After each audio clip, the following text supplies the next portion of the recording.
Gravel తవ్వకాలను వ్యతిరేకిస్తూ TDP మాజీ MLA Dhulipala Narendra చేపట్టిన పాదయాత్ర గుంటూరు జిల్లాలో కొనసాగుతోంది. శ్రీరంగపురం నుంచి ధూళిపాల పాదయాత్రను ప్రారంభించారు. వెంటనే గ్రావెల్ తవ్వకాలను నిలిపివేయాలంటూ ధూళిపాల డిమాండ్ చేస్తున్నారు. షేకూరు, వీరనాయకునిపాలెం, షేలపాడు, వేజెండ్ల, సుద్దపల్లి, చేబ్రోలు, వడ్లమూడి గ్రామాల మీదుగా పాదయాత్ర కొనసాగనుంది.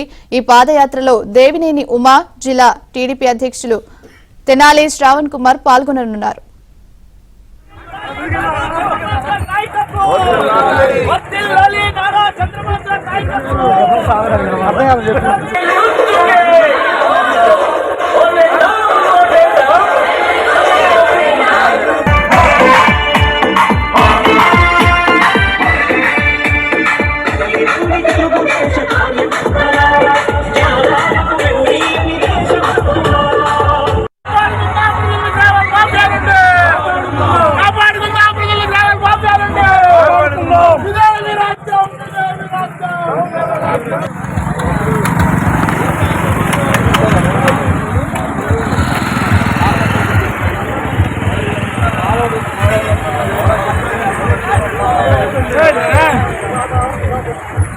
నడవండి బాబాయ్, ముందర నడవండి.